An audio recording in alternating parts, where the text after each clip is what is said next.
Good afternoon. देखिए यहाँ पर आर्ट रिलेटेड पहले कुछ इंपॉर्टेंट क्वेश्चंस, इसके बाद में रिटन नोट से भी करवाया जाएगा। यहाँ पहला क्वेश्चन है, प्राचीन भारतीय पद्धति के अनुसार प्रारंभिक अथवा मुख्य रंग कितने माने जाते हैं? तो प्राचीन भारतीय पद्धति के अनुसार जो प्रारंभिक रंग या मुख्य रंग हैं वो 3 हैं। ठीक है, प्रारंभिक या मुख्य रंग कौन 3 हैं। चलिए अगला क्वेश्चन है, ओस्टवाल्ड के रंग चक्र में कुल कितने रंग होते हैं? तो ओस्टवाल्ड के रंग चक्र में जो है 8 रंग होते हैं। याद रखना कितने रंग होते हैं? 8 रंग होते हैं। आगे देखिए, रंगों की नवीन पद्धति के अनुसार प्रारंभिक रंग कितने माने जाते हैं? तो रंगों की नवीन पद्धति के अनुसार प्रारंभिक रंग जो हैं 4 माने जाते हैं। याद रखना, नवीन पद्धति के अनुसार प्रारंभिक रंग कितने माने जाते हैं? 4 हैं। अगला क्वेश्चन आप देख सकते हैं यहाँ पर, बताइए नवीन रंग पद्धति के अनुसंधानकर्ता कौन थे? तो नवीन रंग पद्धति के अनुसंधानकर्ता जो हैं वो ओस्टवाल्ड थे। कौन थे? ओस्टवाल्ड थे। अगला क्वेश्चन बताइएगा, कौन सी पेंसिल से बनाई गई रेखा अधिक काली होती है? तो कौन सी पेंसिल से? 2B, रबी नहीं लिखा है, 2B है। 2B पेंसिल से बनाई गई रेखा अधिक काली होती है। नीले रंग में कौन सा रंग मिलाया जाए कि वो बैगनी रंग हो जाएगा? तो बताइए, नीले रंग में अगर लाल रंग मिला दिया जाएगा तो वो क्या हो जाता है? बैगनी रंग हो जाता है। नीले रंग में लाल रंग मिलाने से वो बैगनी रंग हो जाता है। अगला क्वेश्चन है यहाँ पर, देखिए उष्ण रंग कितने होते हैं? तो उष्ण रंग जो हैं 4 होते हैं। इनमें से कौन सा शीतल रंग है? तो इनमें से जो हरा रंग होता है ये शीतल रंग होता है। अगला, इंद्रधनुष में कितने रंग होते हैं? ये सबको पता है। इंद्रधनुष में कितने रंग होते हैं? 7 रंग होते हैं, विबग्योर के नाम से जानते हैं। अगला क्वेश्चन बताइए, रेखाएं कितने प्रकार की होती हैं? तो रेखाएं जो हैं 2 प्रकार की होती हैं। रेखाएं 2 प्रकार की होती हैं। द्वितीयक रंग कितने होते हैं? तो द्वितीयक रंग जो हैं 4 होते हैं। द्वितीयक रंग कितने होते हैं?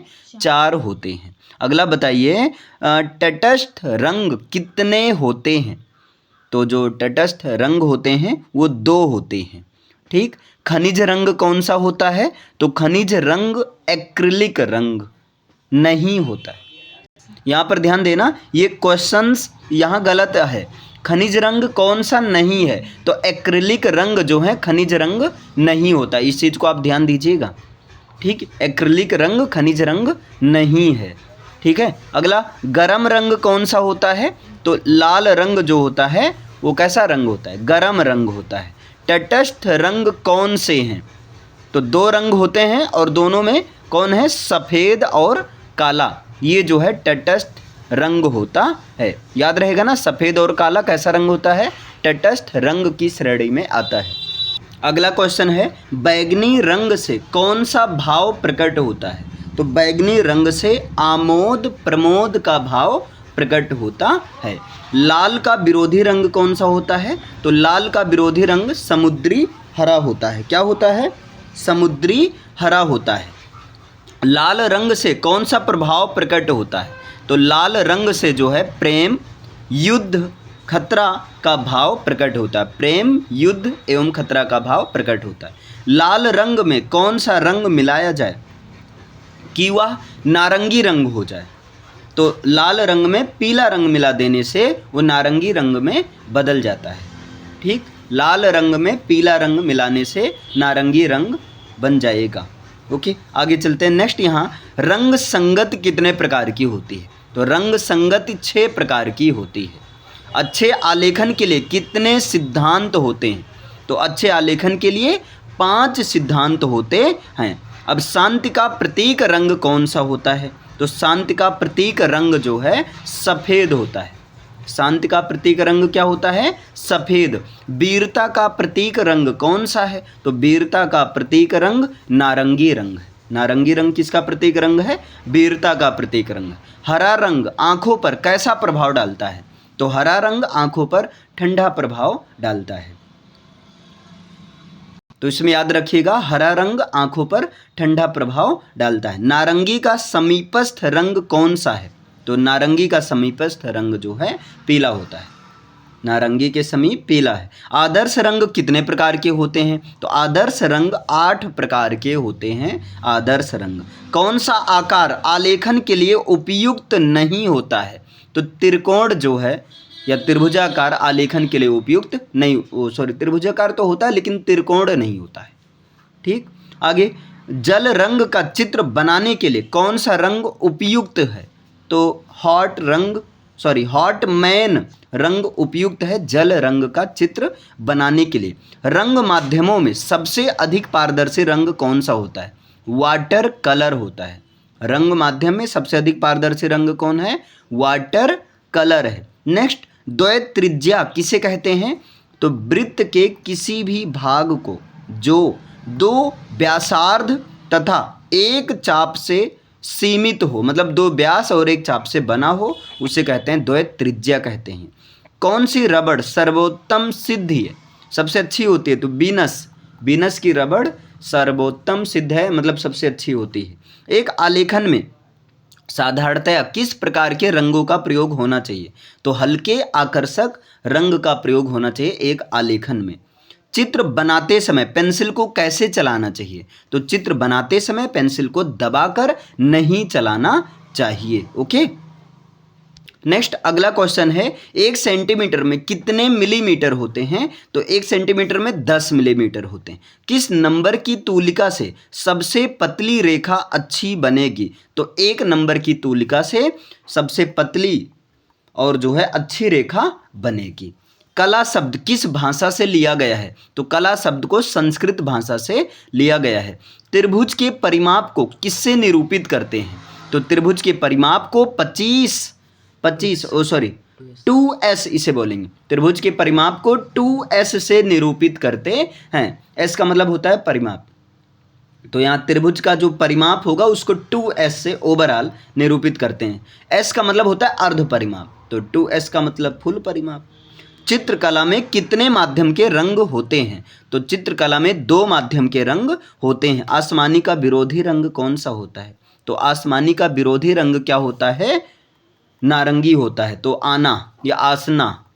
ठीक है, विरोधी रंग क्या है? नारंगी रंग है। द्वितीयक रंग कौन सा होता है? तो द्वितीयक रंग जो है नारंगी रंग होता है। कौन सा इंद्रधनुष का रंग नहीं है? तो भूरा रंग इंद्रधनुष में नहीं होता है। लाल का पूरक रंग कौन सा है?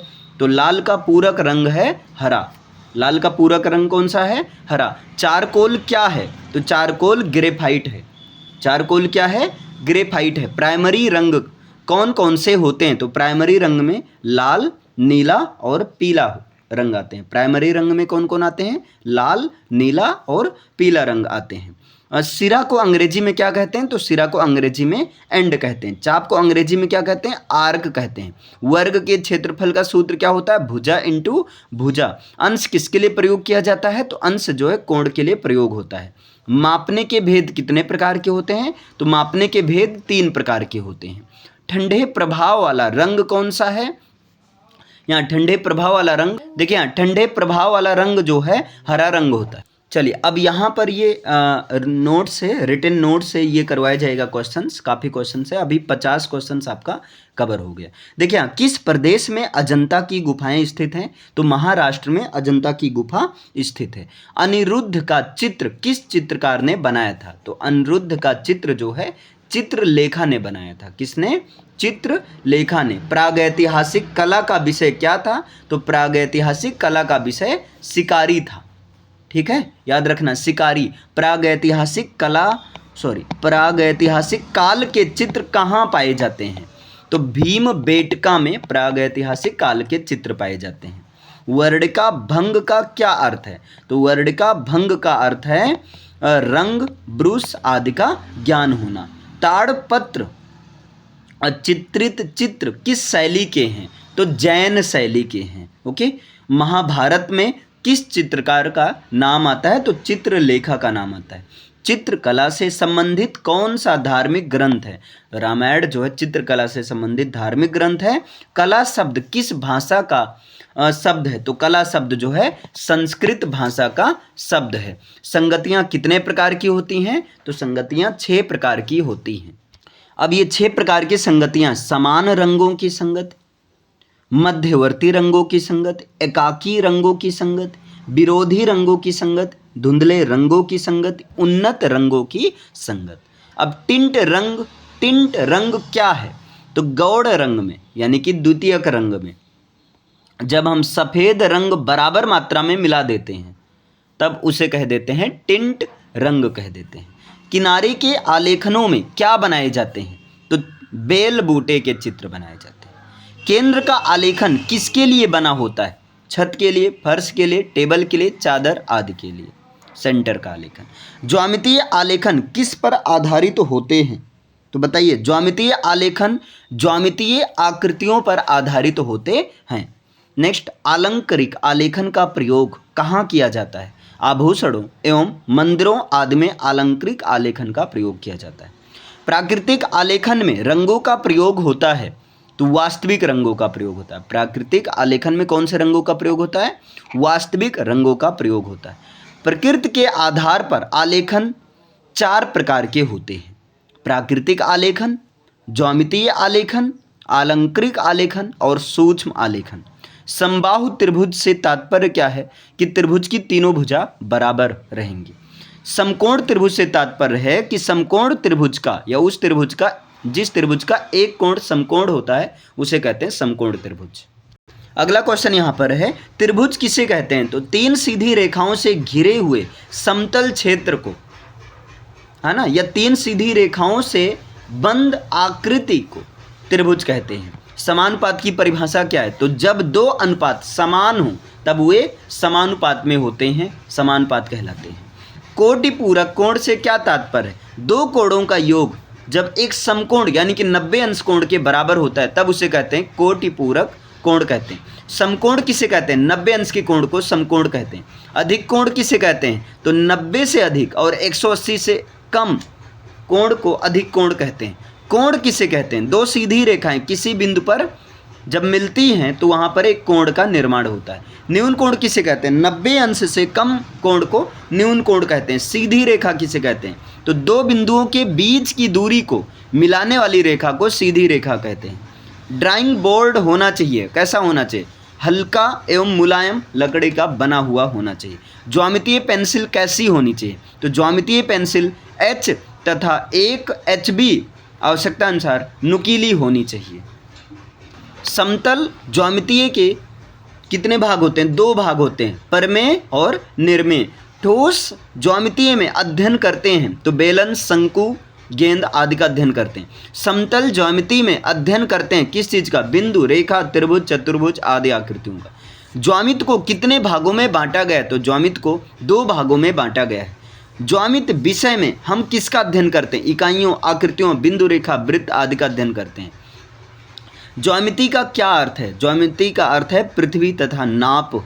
ज्यामिति किस शास्त्र का मुख्य अंग है? तो गणित शास्त्र का मुख्य अंग ज्यामिति है, इसे ज्योमेट्री कहते हैं। कौन सी पेंसिल से बनी रेखाएं हल्की होती हैं? HB पेंसिल से बनी रेखाएं हल्की होती हैं।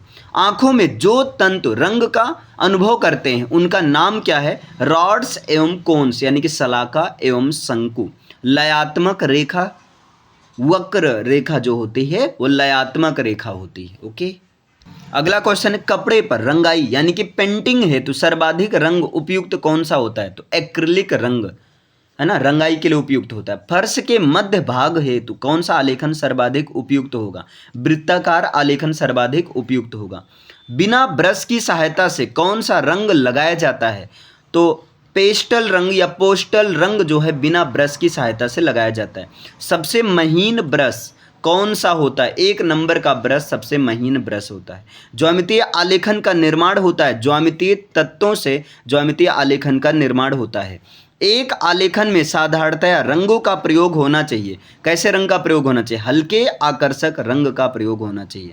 आलेखन का सर्वप्रथम महत्व क्या है? तो वस्तु को आकर्षक बनाना, यह आलेखन का सर्वप्रथम महत्व है। बैगनी रंग का विरोधी रंग क्या होता है? तो धानी रंग या जो है हल्का हरा रंग बैगनी रंग का विरोधी रंग होता है।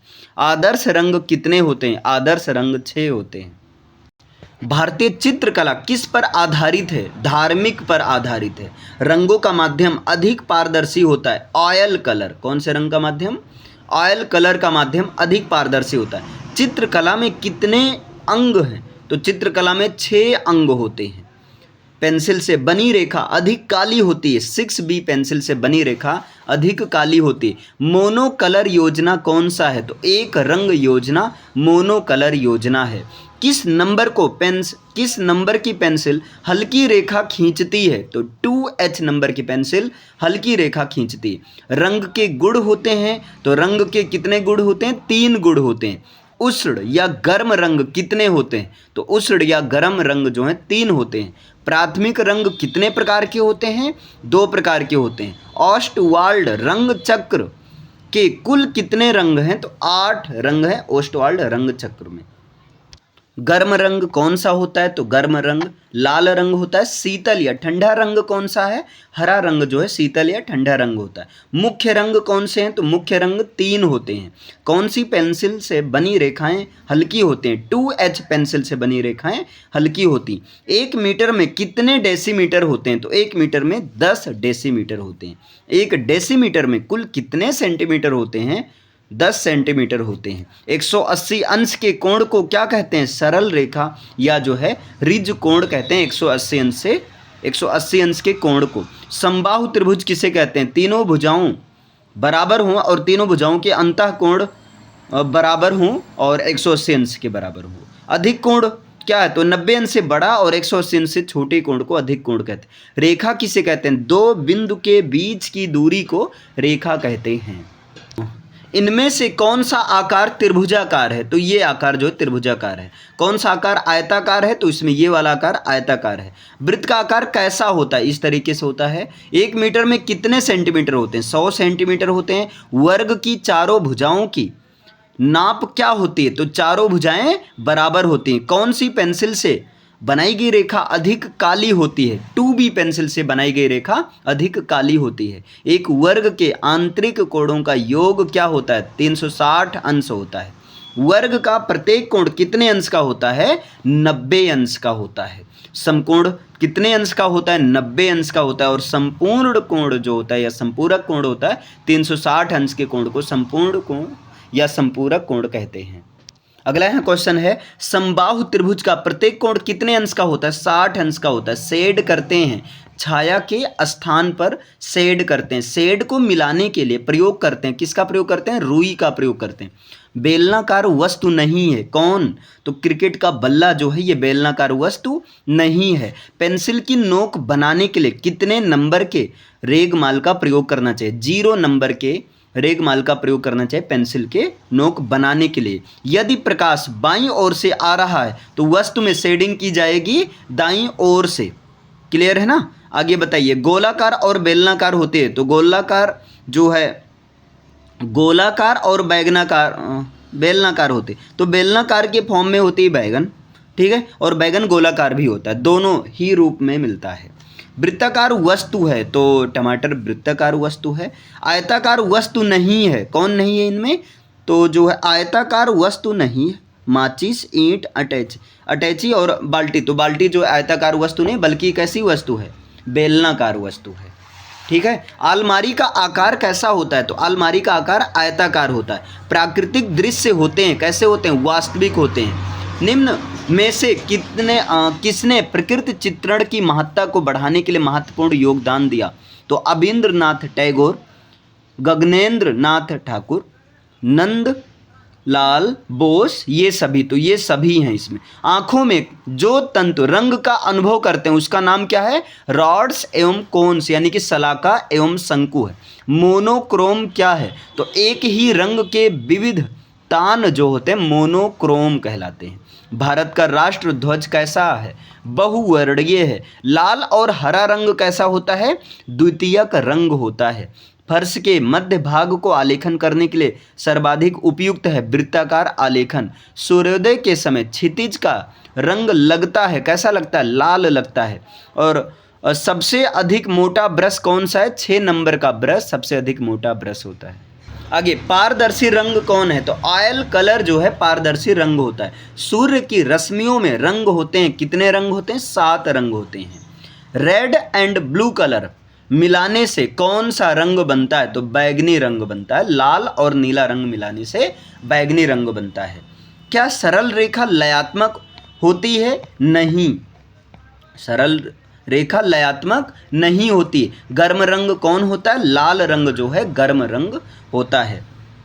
बारीक लाइन बनाने के लिए किस नंबर के ब्रश का प्रयोग करना चाहिए? तो 0 नंबर के ब्रश का प्रयोग करना चाहिए बारीक लाइन बनाने के लिए।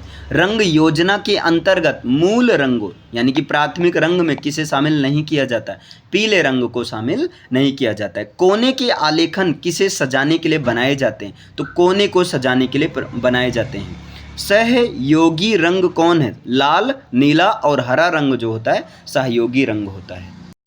किनारी के आलेखन किसे सजाने के लिए बनाए जाते हैं? धरातल के बॉर्डर को सजाने के लिए बनाए जाते हैं। इंद्रधनुष में कौन सा रंग नहीं होता है? तो इंद्रधनुष में भूरा रंग नहीं होता है। लाल और नारंगी मिलाया जाए तो कौन सा रंग बनेगा? पीला रंग बनेगा। चित्रकला किस श्रेणी में आती है? दृश्य श्रेणी में आती है। प्राचीन भारतीय पद्धति के अनुसार मुख्य रंग कितने होते हैं? 3 होते हैं। कौन सा आकार आलेखन के लिए उपयुक्त नहीं है? त्रिकोण जो है आलेखन के लिए उपयुक्त नहीं होता है। प्रसन्नता और समृद्ध का रंग कौन सा है? हरा रंग जो होता है प्रसन्नता और समृद्ध का होता है। 4 रंगों में है ना सबसे अच्छी रंग संगति कौन सी होती है? सहयोगी रंग संगति होती है सबसे अच्छी। वैसे 6 रंग संगत में सहयोगी रंग संगत कौन सी होती है? सहयोगी रंग संगत सबसे अच्छी रंग संगत होती है। नीले रंग में कौन सा रंग मिलाया जाए कि वो बैगनी रंग हो जाए? तो लाल रंग मिलाने से वो बैगनी रंग हो जाएगा। तो इसको आप सीधा ऐसे अगर याद कर सको तो याद कर लो, बैनीला। ठीक है ना, बैनीला। तो बैगनी रंग बनेगा जब नीले रंग में लाल रंग मिला दिया जाएगा तो। ठीक है, बैनीला से याद रहेगा। लाल रंग में भाव प्रकट होता है, प्रेम, युद्ध और खतरा का भाव। बैगनी रंग से कौन सा भाव प्रकट होता है? आमोद और प्रमोद का भाव प्रकट होता है। खनिज रंग कौन सा नहीं होता है? एक्रिलिक रंग जो है खनिज रंग नहीं होता है। लाल का पूरक रंग कौन सा है? नीला रंग जो है, लाल का पूरक रंग क्या है? नीला रंग है। इंद्रधनुष का 5वां रंग कौन सा होता है? तो इंद्रधनुष का 5वां रंग होता है पीला रंग। पेस्टल रंग होते हैं, कैसे होते हैं? अस्थाई रंग होते हैं। पेस्टल रंग जो होते हैं अस्थाई होते हैं। अच्छे आलेखन के कितने गुण या सिद्धांत होते हैं? तो अच्छे आलेखन के 5 गुण या 5 सिद्धांत होते हैं। हरा रंग नेत्रों पर कौन सा प्रभाव डालता है? तो हरा रंग नेत्रों पर ठंडा प्रभाव डालता है। सर्वोत्तम रंग संगति कौन सी होती है? तो विरोधी रंग संगति सर्वोत्तम रंग संगति होती है। उदासीन रंग कौन है? तो इनमें से बताइए उदासीन रंग कौन है? काला रंग जो होता है उदासीन रंग होता है। प्राथमिक या प्रारंभिक रंग कितने होते हैं? तो 3 होते हैं प्राथमिक या प्रारंभिक रंग। सफ़ेद और लाल रंग से क्या प्राप्त होता है? गुलाबी रंग प्राप्त होता है। क्लियर है? तो इसको कैसे याद करोगे? इसको याद कर लो गुलास। इसको कैसे याद कर लो? गुलास। ठीक है, यानी कि गुलाबी रंग जो प्राप्त होगा वो लाल रंग में सफ़ेद रंग मिलाने से प्राप्त होगा, गुलास। ठीक है, बैनीला, गुलास। इनमें से कौन आलेखन नहीं है? तो कोलाज पेंटिंग, ये जो आलेखन नहीं है। भारत में चित्रकला के सबसे पहले प्रमाण कहाँ मिले? लखनऊ में मिले। और डार्क कलर कौन सी पेंसिल बनाती है? 2B पेंसिल से। ललित कला के तत्व नहीं है, वास्तुकला जो है ललित कला के तत्व नहीं है। अब परिप्रेक्ष्य क्या है? तो परिप्रेक्ष्य जो है दूरी होती है। दरबारी चित्रकला किस काल की कला है? मुगल काल की कला है दरबारी चित्रकला। पहाड़ी चित्रकला के संस्थापक कौन है? रविंद्रनाथ टैगोर, ये पहाड़ी चित्रकला के संस्थापक हैं। कला किस भाषा का शब्द है? संस्कृत भाषा का शब्द है। अजंता की गुफाओं में किस महापुरुष के जीवन पर आधारित चित्र बनाए जाते हैं? गौतम बुद्ध।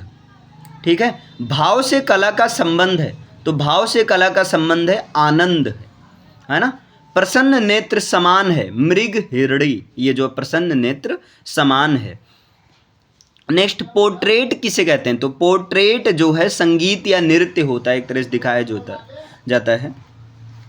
महाभारत काल में किस महिला चित्रकार का नाम आता है? तो चित्रलेखा का नाम आता है। भारत में कंपनी शैली का प्रमुख केंद्र क्या है? पटना है। आसमानी का विरोधी रंग क्या है? समुद्री हरा है।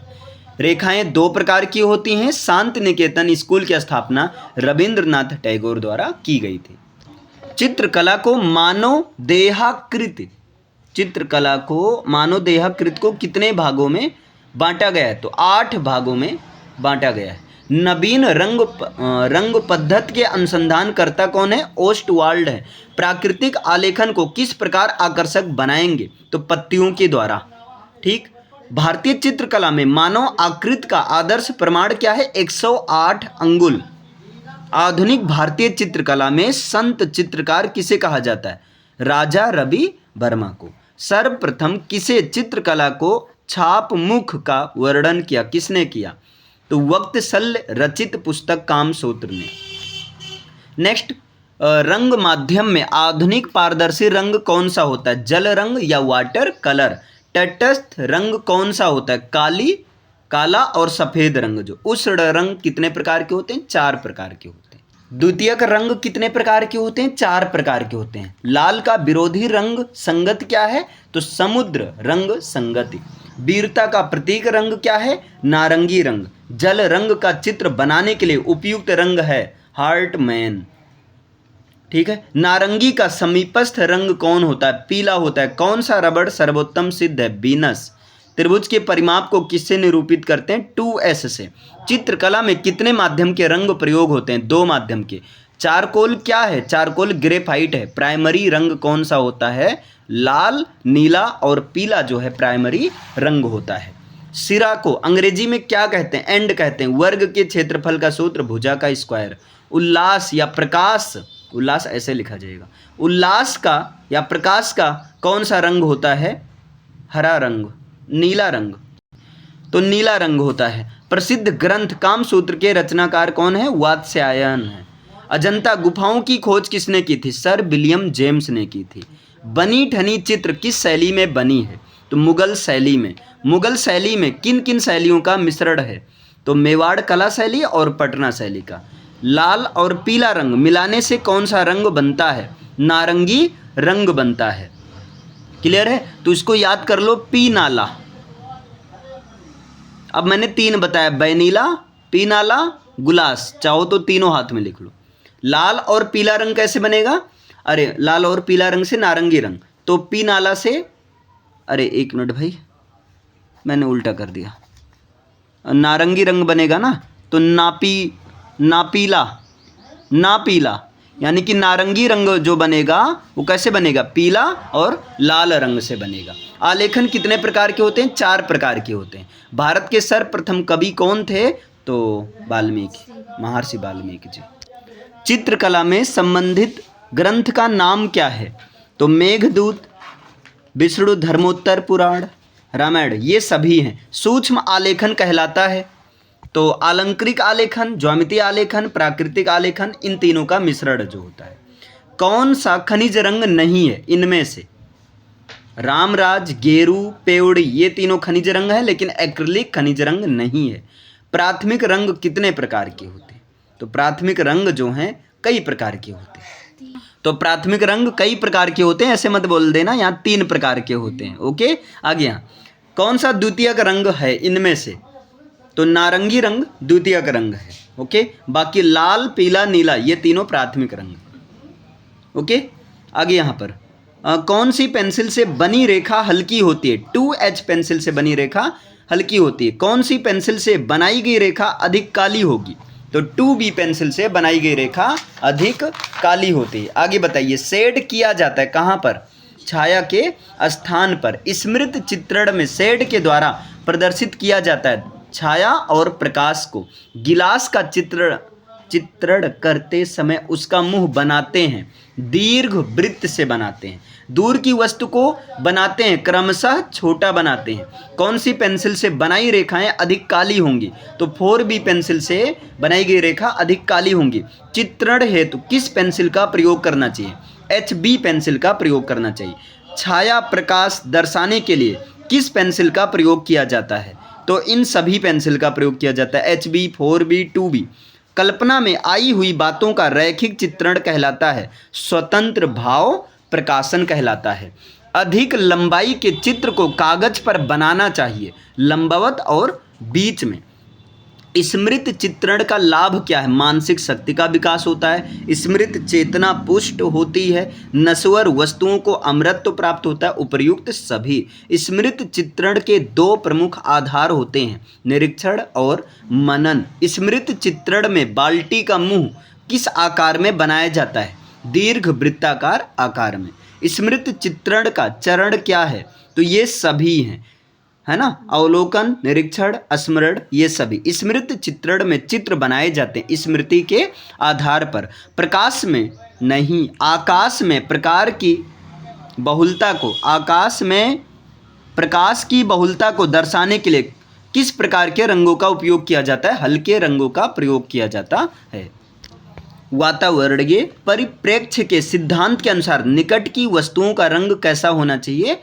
चटक एवं स्पष्ट होना चाहिए। शरद ऋतु की रात का चित्रण करने में किसका प्रयोग किया जाता है? बैगनी रंग का प्रयोग किया जाता है। पेड़ों के चित्रण के संबंध में कौन सा कथन सही नहीं है? तो इनमें निकट के पेड़ों को लाल रंग से दिखाया जाता है, ये गलत है। आगे बाकी सब ऑप्शन सही, आप पढ़ लेना। ओके। संध्या काल में आकाश के रंग अधिक चटकीले होते हैं, जिसमें किस रंग का आभास होता है? तो पीला, नारंगी, लाल, इन सभी रंगों का आभास होता है। प्राकृतिक दृश्यों के चित्रण में कौन सी सावधानियों को ध्यान में रखना चाहिए? लकड़ी को दर्शाने में सपाट ब्रश का प्रयोग करना चाहिए, रंगों के चुनाव में शीघ्रता न करना, हल्के से गहरे रंग की ओर बढ़ना, ये सारा ऑप्शन सही है, ये सभी होगा। आगे बताइए, दृश्य या प्राकृतिक चित्रण में गहराई को दर्शाने में सामान्यतः किस प्रकार के रंगों का प्रयोग करना चाहिए? काले रंग का प्रयोग करना चाहिए। प्राकृतिक दृश्य चित्रण में सबसे अंत में प्रयोग करते हैं किसका? गहरे रंग का। दूर की वस्तुएं चित्रित की जाती हैं धुंधली और गहरे रूप में, दूर की वस्तुएं चित्रित की जाती हैं। प्राकृतिक दृश्य चित्रण में सबसे पहले प्रयोग किया जाता है हल्के रंगों का प्रयोग किया जाता है। प्राकृतिक दृश्य चित्रण के अनिवार्य तत्व हैं तो नदियों, झीलें, समुद्र, पहाड़ और स्वाभाविक वनस्पति, धरती पर रहने वाले जीव जंतु, मिट्टी से बनी मानव निर्मित वस्तुएं, भवन एवं अन्य संरचनाएं, ये सभी होगा। दृश्य चित्रण का मुख्य घटक माना जाता है रेखा को, रूप रंग को, बनावट को, इन सभी को। प्राकृतिक दृश्य चित्रण में विशेष महत्व होता है रंगों के माध्यम का विशेष महत्व होता है। प्राकृतिक दृश्यों में पास की वस्तु में भरते हैं साफ और उजले रंग भरते हैं। साफ और उजली वस्तुएं दिखाने के लिए कौन से रंग प्रयोग किए जाते हैं? लाल, नारंगी, पीला और सफ़ेद रंग। प्राकृतिक दृश्यों को दर्शाने का सबसे अच्छा तरीका कौन सा है? Landscape painting. नीला और बैगनी, भूरा आदि रंगों का उपयोग जो है दूर की वस्तुओं के चित्रण में, धुंधली वस्तुओं के चित्रण में, अस्पष्ट वस्तुओं के चित्रण में किया जाता है, ये सभी। प्राकृतिक दृश्य चित्रण को आधुनिक सशक्त, है ना, आधुनिक सशक्त एवं प्रभावशाली बनाने में किसका महत्वपूर्ण योगदान रहा है? तो पाश्चात्य कला का। प्राकृतिक दृश्य प्रतिबिंबित करते हैं तो किसी स्थान के लोगों को प्राकृतिक दृश्य इन सभी को प्रतिबिंबित करते हैं, स्थलों की स्थानीय पहचान को, स्थलों की राष्ट्रीय पहचान को। देश में प्रकृति चित्रण का सजीव रूप वहाँ के कलाकारों की साधना का प्रतिकला के रूप में देन है तो बंगाल का है। छत के केंद्र को अलंकृत करने के लिए आलेखन केंद्रीय आलेखन करेंगे। लयात्मक रेखा वक्र रेखा होती। आकृतियों की पुनरावृत्त करने के लिए किस पेपर का प्रयोग करते हैं? चार्ट पेपर का प्रयोग करते हैं। हरा, नारंगी, बैगनी निम्नलिखित रंगों के वर्गीकरण में कहाँ स्थित है? द्वितीयक रंग में स्थित है। काले रंग का विरोधी रंग कौन होता है? सफ़ेद रंग होता है। बिना ब्रश की सहायता से कौन सा रंग लगाया जाता है? पेस्टल रंग बिना ब्रश की सहायता से लगाया जाता है। लाल और सफ़ेद मिलाने से कौन सा रंग बनता है? गुलाबी रंग बनता है लाल और सफ़ेद रंग मिलाने से। हरे रंग का विरोधी रंग कौन है? लाल रंग है। द्वितीयक रंग कौन है? तो नारंगी रंग। इन ऑप्शन में से द्वितीयक रंग नारंगी रंग है। किस नंबर की पेंसिल से खींची गई रेखा अधिक गहरी होती है? 2B नंबर की पेंसिल से खींची गई अधिक रेखा खींची गई रेखा अधिक गहरी होती है। इस प्रकार 300 प्लस क्वेश्चन हम लोग कंप्लीट कर चुके हैं मात्र 34 मिनट में। Okay, thank you.